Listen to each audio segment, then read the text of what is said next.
हाय दोस्तों, कैसे हो आप लोग। स्वागत है एक नए वीडियो के अंदर। आज का जो ये वीडियो मैंने आप लोगों के लिए स्पेशल बनाया है। जैसा कि अभी आपने टाइटल में पढ़ लिया होगा, स्ट्रीट डॉग जो है, गली के आवारा कुत्ते, वो कितने खतरनाक है और ये हजारों नहीं लाखों लोगों को रेबीज जैसी खतरनाक बीमारी से रोज मार रहे हैं।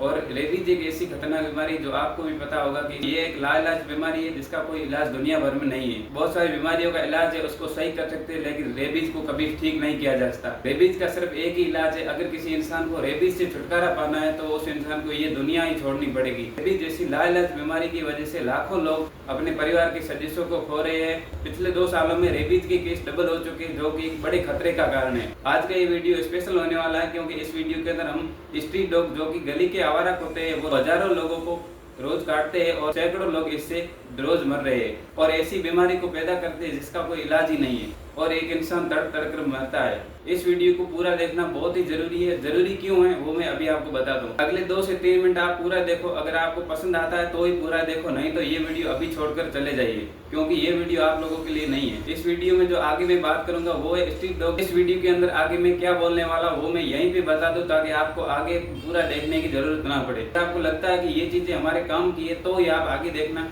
अगर आपको लग रहा है ये वीडियो कोई काम का नहीं है तो आप अभी स्किप करके जा सकते हो। ये वीडियो पूरी तरह से स्ट्रीट डॉग के ऊपर होने वाला है। इस वीडियो में आप देखेंगे कि गली के जो आवारा कुत्ते हैं उनकी हिस्ट्री क्या है, वो कहां से आए और वो किस तरह से हमारी सभ्यता में जुड़े हुए हैं। उसके अगले भाग में हम बात करेंगे सोसाइटी, सिस्टम और साइंस की किस तरह से डॉग बाइट के केसेस दुनिया भर में बढ़ रहे हैं। आंकड़े जो बताते हैं कि ये मुद्दा कितना गंभीर है।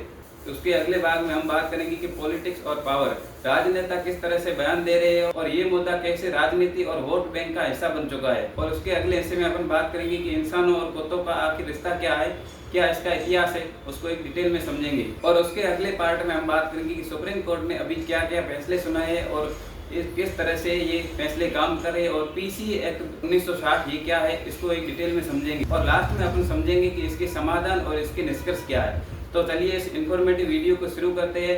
अगर आपको लगता है कि ये सारे पॉइंट हमारे काम के तो इस वीडियो को लास्ट तक जरूर देखना क्योंकि इस वीडियो पे मैंने बहुत रिसर्च करके आपके लिए डाटा लेके आया हूँ। तो अभी शुरू करते हैं। अभी आप कुछ काम लगे हो तो इसको काम को छोड़कर इस वीडियो को गौर से सुनो।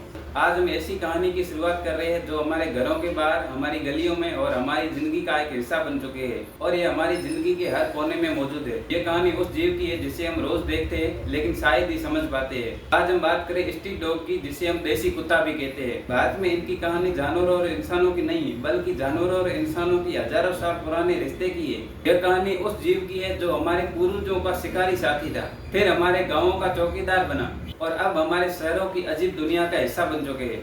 और आज हम जब एक स्ट्रीट डॉग को देखते हैं तो हम उनमें 2 चीजें महसूस करते हैं। एक तरफ हमको उनमें एक अपनापन, एक दोस्त दिखाई देता है जो कि हमारी गाड़ी की आवाज सुनकर दम उठता है, या फिर वो जो एक सर्दी की रात में एक दुकान के आगे सिमट कर सो रहा होता है। यह वो रिश्ता है जिसमें एक इंसान का दयालु भाव और एक जानवर का वफादारी का भाव सामने आता है और दूसरी तरफ उसी कुत्ते को एक खतरा माना जाता है जो अचानक से भौंकने लगता है या फिर किसी को काटने की टीवी पर रोज खबरें आती रहती है। ये वो डर है जो लोगों के मन में घर कर गया और इसी डर की वजह से कई निर्दोष कुत्तों को क्रूरता का सामना करना पड़ता है।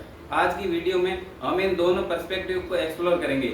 सिर्फ ऊपरी बातें नहीं करेंगे बल्कि इस मुद्दे को एक गहराई से समझेंगे। बायोलॉजी, हिस्ट्री, पॉलिटिक्स, लॉ, इन सभी मुद्दों को समझेंगे।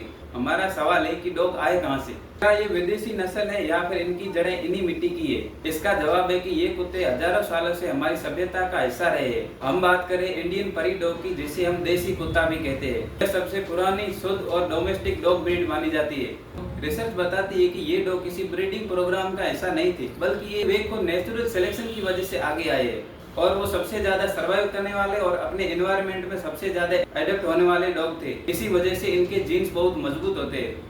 इतिहास गवाह है कि कुत्ते सिर्फ एक जानवर नहीं थे बल्कि हमारे पूर्वजों के जीवन साथी भी थे।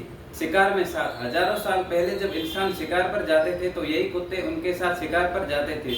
इनकी सूंघने और सुनने की क्षमता इनको बेहतरीन बनाती थी। अगला है गांव के चौकीदार। जैसे जैसे इंसानों ने खेती बाड़ी शुरू करना शुरू किया, यही कुत्ते आवारा जानवरों और अजनबियों से खेत की रखवाली करते थे। अगला है वेस्ट मैनेजमेंट, प्रकृति के सफाई कर्मचारी। ये कुत्ते वेस्ट मैनेजमेंट में बहुत हेल्प करते हैं। बचा हुआ खाना और वेस्ट खाकर वो सैनिटेशन में मदद करते हैं। यही वजह है कि भारतीय पुराणों और लोक कथाओं में कुत्तों का जिक्र मिलता है। महाभारत में जब पांडव स्वर्ग जा रहे थे तब उनके साथ एक कुत्ता भी था। और युधिष्ठिर ने स्वर्ग में जाने से मना कर दी क्योंकि उनके साथ उनके कुत्ते को ले जाने की परमिशन नहीं थी।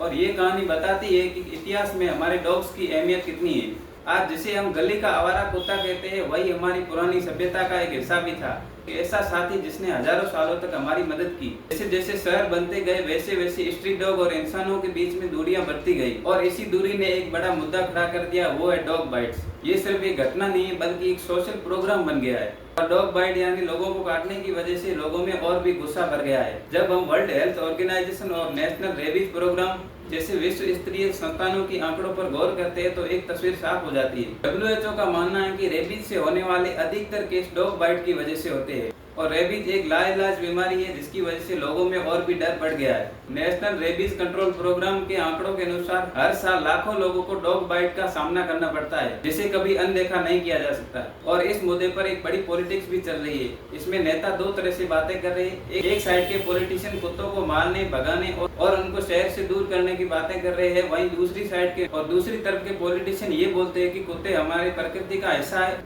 और इनकी देखभाल करनी चाहिए और इनको खाना खिलाना चाहिए। और फिर इन दोनों के बीच में आ जाते एनिमल लवर और एक्टिविस्ट जो कुत्तों के अधिकारों की बात करते हैं। ये संघर्ष इंसानों और जानवरों का नहीं है बल्कि दया और एम्पैथी का है। सिक्योरिटी की सोच ये कहती है कि स्ट्रीट डॉग हमारे लिए खतरा है और इनको कंट्रोल करना चाहिए। और एम्पैथी की सोच ये कहती है कि स्ट्रीट डॉग एक बेजुबान जानवर है और इनकी देखभाल करनी चाहिए और उनके साथ क्रूरता नहीं होनी चाहिए। जैसा कि हमने देखा कि स्ट्रीट डॉग का मुद्दा एक सड़कों तक सीमित नहीं है। इस पर मीडिया बाइट्स और अलग अलग तरह के पॉलिटिशियन बयान दे रहे हैं। इसमें दो तरह के पॉलिटिशियन हैं, पॉलिटिशियन ए और पॉलिटिशियन बी। पॉलिटिशियन ए कहते हैं कि कुत्तों की सुरक्षा करनी चाहिए और ये हमारी प्रकृति का हिस्सा है और इनको किसी भी हालत में मारना नहीं चाहिए। और पॉलिटिशियन बी कहते हैं कि कुत्ते हमारे समाज और बच्चों के लिए खतरा है, ये गंदगी है और इनको बाहर भगा देना चाहिए या अलग अलग तरह के शेल्टर में शिफ्ट कर देना चाहिए। राजनीतिक खींचतान का सबसे बड़ा नुकसान ये है कि इस समस्या का कोई स्पेसिफिक सॉल्यूशन नहीं निकल पाता।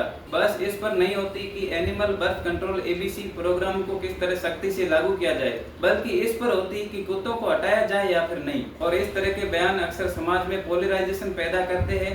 वहीं दूसरी तरफ एनिमल लवर सामने आ जाते हैं। गली के कुत्तों की कहानी में सबसे बड़ा और सबसे भावनात्मक टकराव दो अलग अलग तरह के विचारधाराओं के बीच में है। एक तरफ है फीडर्स यानी ऐसे लोग जो कुत्तों को खाना खिलाते हैं और उसकी देखभाल करते हैं और उनको पालते हैं। दूसरी तरफ है हेटर्स यानी ऐसे लोग जो कुत्तों को अपने और अपने बच्चों के लिए खतरा मानते हैं और वो कुत्तों से नफरत करते हैं। वो नहीं चाहते कि हमारी गलियों में आवारा कुत्ते घूमें। फीडर्स का कहना है कि कुत्तों को खाना खिलाना या फिर उनकी देखभाल करना कोई हमारा काम नहीं है बल्कि हमारी जिम्मेदारी है। और हेटर्स लोग इसको खतरा मानते हैं। रिसर्च कहती है कि अगर कुत्तों को रोज रोज खाना मिलता है तो वो कम अग्रेसिव होते हैं और वो अपनी कम्युनिटी में रहते हैं और अपनी टेरिटरी बना लेते हैं। उस जगह बाहर के कुत्ते को आने नहीं देते। साइकोलॉजिकल कारण यह भी है कि इंसान कुत्ते के भौंकने से डरता है और वो एक खतरे की तरह देखता है। असली सॉल्यूशन है एनिमल बर्थ कंट्रोल यानी ABC प्रोग्राम जो कि कुत्तों की आबादी को बढ़ने से रोकती है और वैक्सीनेशन करती है जिससे रेबीज जैसी खतरनाक बीमारी नहीं होती और एक स्टरलाइज्ड डॉग कम अग्रेसिव होता है। कोर्ट ने कई बार इस मुद्दे पर अहम फैसले दिए। साइंस ने जो साबित किया था वही भारत के कानून ने भी इसको माना। कोर्ट ने कई बार इस मुद्दे पर अहम फैसले दिए और उनका रुख साफ है कि कुत्ते को भगाना या मारना कोई सॉल्यूशन नहीं है। और कोर्ट इसका रीजन बताती है वैक्यूम इफेक्ट यानी कि अगर एक इलाके से कुत्तों को हटा दिया जाएगा तो कुछ ही दिनों बाद दूसरे इलाके के कुत्ते वहां आ जाएंगे और फिर से वही साइकिल दोहराया जाए और इससे ये प्रॉब्लम सॉल्व नहीं होने वाली। कोर्ट ने animal birth control ABC program को ही एकमात्र और लीगल तरीका माना है और इस प्रोग्राम के दो पिलर है, एक है स्टरलाइजेशन और एक है वैक्सीनेशन, जो कि मैं पहले ही बता चुका हूँ। जब हम स्ट्रीट डॉग्स के और इंसानों के बीच के कॉन्फ्लिक्ट के बारे में बात करते हैं तब भारत में जानवरों की रक्षा के लिए बना अहम कानून सामने आ जाता है, prevention of cruelty to animal PCA act 1960। इस कानून में भारत सरकार का ऑफिशियल स्टेटमेंट है कि किसी भी जानवर को यातना या पीड़ा पहुंचाना एक गंभीर अपराध है।